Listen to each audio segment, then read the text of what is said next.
Welcome to How to Retire on Time, a show that answers your questions about all things retirement, including income, taxes, Social Security, healthcare, and more. This show is an extension of the book, How to Retire on Time, which you can grab today on Amazon or by going to www.howtoretireontime.com. My name is Mike Decker. I'm the author of the book, How to Retire on Time, but I'm also a licensed financial advisor, insurance agent, and tax professional, which means when it comes to financial topics, we can pretty much talk about it all. Now, that said, please remember this is just a show. Everything you hear should be considered informational, as in not financial advice.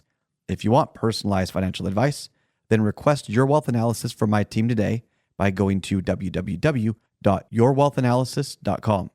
With me in the studio today is Mr. David Franson. David, thanks for being here. Yes, glad to be here. It's fun. David's going to be reading your questions, and I'm going to do my best to answer them. You can send your questions in right now, either by texting them to 913-363-1234. Again, that number, save it in your phone, 913-363-1234, or email them to heymike@howtoretireontime.com. Let's begin. Hey, Mike, if I can get dividends at around 8% a year, then why would I do anything else? So in today's environment, we're seeing a higher payout rate for fixed products or perceived fixed products. Let me kind of explain that. Okay. Because words matter. Yeah, they do. So I heard someone once say that they're getting a dividend from their Bitcoin. Bitcoin doesn't pay a dividend. Yeah. What they were doing was basically just enjoying a profit, or they were selling a little bit off of the growth. When I say growth, the increase in value, because Bitcoin isn't a company, it is, it's a currency, it's a thing, right? But the reason why I want to clarify that is just because you might be able to take a little bit and put it in your account, that's not necessarily a dividend. And the reason why I say this is there's a growing number of ETFs out there that look like they're paying a dividend when they're actually paying out covered calls or other ways to create or generate income for their investor. Is that clear? I think so. A dividend is when a company makes a profit and then they pay it off to the shareholder. Anything else may create income, but isn't necessarily a dividend. So we want to be careful with our terms. All right. And I think the reason why we want to be careful with terms is, mostly the fact that we need to know what risk we're taking. So dividend risk would be associated with credit risk. Is the entity able to keep paying that dividend or not? Is the company likely to keep paying? Like a Coca-Cola dividend? Yeah. Okay. They're probably going to be, paying that dividend. They're a pretty tried and true company. Yes. Do you like Coca-Cola? Have you had one, actually? Yeah, so literally. Not an endorsement, just Sure. A lot of people like Coca-Cola. Yeah. But there is something important about desperation when it comes to dividends. Here's what I mean. David, would you prefer a 4% dividend or a 6% dividend? 6% sounds like it'd be better. Would that be more? Yeah, more money, right? I'd like more money. So what about an 8% dividend? Let's keep going. I like this. So you put in $100, you get $8 back. Yes. What about 12% dividend? Oh, Would you be into a 12% dividend? I'd be okay with that. How about 16%? It keeps getting better. At some point, whether it's 16, 17, 20, 40%, Whoa. Things happen. Okay. But there's a reason why a company would have to pay a higher dividend. It's because they have more risk, because they're more likely to default or come under financial difficulty or whatever it is. And it's not necessarily dividend too. I want to include in this conversation bonds that, they pay interest rates, right? And so their coupon rate. We need to understand that there's no way to game this system. There's no entity out there, whether it's a company issuing an alleged dividend that they're targeting, or a bond, municipal, federal, foreign, whatever the corporate, whatever the bond is, there's no reason for them to offer a higher dividend unless they understood people won't take this. People won't buy the debt unless they receive the appropriate compensation for the risk that they are taking. If you want a fun history lesson, look at the Puerto Rican bonds, for example, or my favorite, the Argentinian bonds. Oh. Really, Argentinian bonds, Greek bonds, you've got Italian bonds. There's countries around the world that the bonds have defaulted. Okay. We don't like it when our money defaults. It doesn't sound good. It doesn't necessarily mean your money vanishes, though it could. there are problems. Maybe you're not getting your payment. Maybe you're not going to get all your money back. These are risks you need to understand. Okay. So about once a week, someone will come into the office and say, look, I've read about the 4% rule, but I'm getting like 7-8% of my dividends. So what am I missing? And I really appreciate the question because they're not trying to be smart. They're trying to understand. What is it that I'm missing? What questions am I not asking? What risk am I unaware of? Those are some of my favorite questions because it's people who are trying to do what is right as opposed to trying to be smart and saying, I beat Wall Street. Yeah, you don't sense. beat Wall Street. In the growing popularity, as I mentioned earlier, there's something called basically ETFs that do covered calls. Okay. So here's the basic idea of it. A covered call means you've got your securities in there, you got Nvidia or Apple or whatever, and you sell an option. So if I sell you an options contract, I make money off the sale of that contract. Okay. And if certain conditions were to happen, and it depends on the contract and how you structure, so I'm trying to keep this really simple, but if a certain condition were to happen, you could exercise that contract and you're taking away my securities.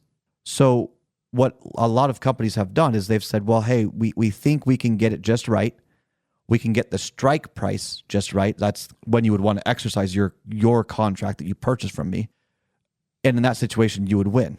And they're trying to set these option contracts in a way that they can generate income for their clients.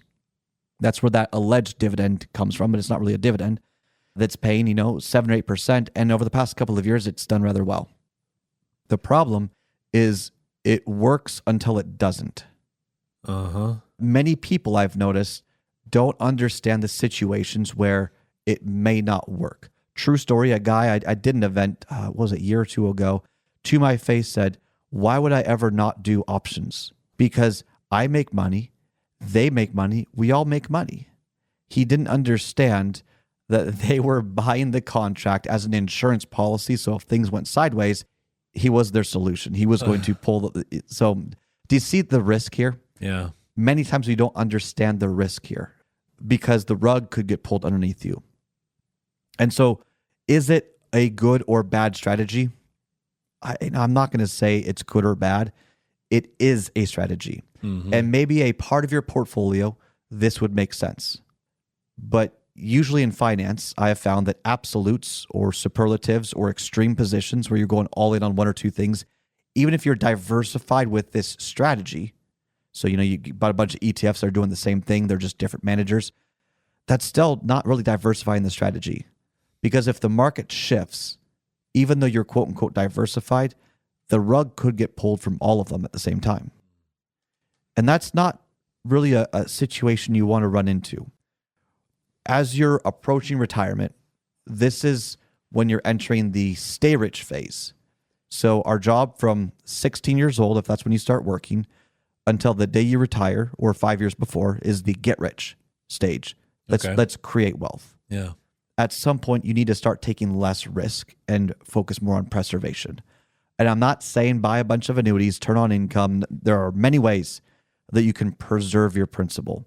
You've got CDs and treasuries, really basic stuff. You could use fixed or fixed indexed annuities as bond or CD alternatives. You could look at buffered ETFs that basically have no loss available. So you got some upside, but it can't go backwards. You've got structured notes. If they're structured correctly, so, big asterisks there are many ways that you can enter retirement and preserve your principal, which is what we call the reservoir, anything that is protected. But the big takeaway here is know that 8% plus dividend you're probably getting or enjoying right now probably won't work as you would hope it would for the next 5, 10, 20, 30 years. And retirement's a long time. So be very careful about this. I mean, for what it's worth, if it's so easy, why are insurance companies offering 5-6% guaranteed income for life? It's not that they're greedy. They're trying to be competitive. They just understand that an 8+% dividend or payout or option covered call income or whatever it might be is a bit high and will probably be adjusted. It will probably go through different phases where it's competitive and not competitive, like all investments, like all products, like all markets. So we don't want to just focus on what's in vogue today and expect that to happen from this point on. Am I explaining this okay? Yeah, I think so. Any questions on that, David? Do you think the audience, you're the voice of the audience, the vox populi, if you speak Latin. Does anybody do that anymore? I don't know. My brother just graduated from Oxford, and his whole ceremony was in Latin. No one understood a word. But hey, tradition. The answer is yes. Here's a couple of takeaways. Okay. There's a reason why the rule of thumb is you take out around 4% of your income. It's not that you might today be able to take out more. It's the fact that the sequence of the returns matters. Every year, what the market does can affect your overall ability to retire and stay retired. So, for example, if assume a 10% average, let's say a 10% over 2 years. Okay. So you have $100,000, you've got 10% average. So the first year you make what? 110,000. You with me so far? Mm-hmm.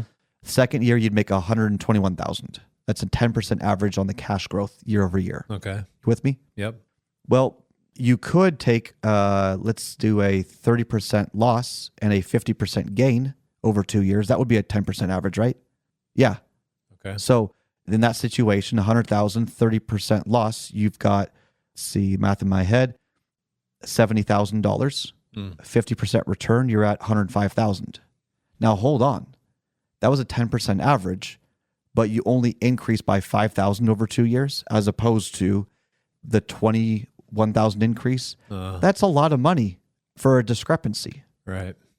You might be thinking, well, Mike, you're abusing the numbers to your favor for your argument. No, I'm not. We could reverse it. 100,000, great. You made your profits in the first year. You're at 150,000, that 50% gain. But after the 50% gain, if you still take that 30% loss, you're back at 105,000. Yeah. So we've had 2 great years of growth. It's unusual to have that much growth over 2 years. Things could get volatile this year. The sequence of the returns matter. How the market operates, whether it's a market crash, an up market, if we're in a flat market, these things matter. They have an effect on the idea that maybe you can't go all in on one strategy and that it magically works out. Everything ebbs and flows, especially in finance. Even the annuity that turns into a flat income stream ebbs and flows because tax policy affects it and inflation affects it. So we just want to take more of a neutral position here and really dive into the details, diversify your strategies, have a reservoir, some protected accounts that can help you get you through those troubled times, and maybe be less polarizing about our strategies, but be more balanced, more nuanced into the details, as we say over and over again. Put your plan together first, see if you can afford to retire, then explore the strategies to help get you the most out of your money as possible, but also you're hedging against those risks. And then put together the portfolio. I really think that's the ideal situation. You're listening to How to Retire on Time. That's all the time we've got for the show today. If you enjoyed the show, consider subscribing to it wherever you get your podcast. Just search for How to Retire on Time. Discover if your portfolio is built to weather flat market cycles or if you're missing tax minimization opportunities that you may not even know exist. Explore strategies that may be able to help you lower your overall risk while potentially increasing your overall growth and lifestyle flexibility. This is not your ordinary financial analysis. Learn more about Your Wealth Analysis and what it could do for you regardless of your age, asset, or target retirement date. Go to www.yourwealthanalysis.com today to learn more and get started.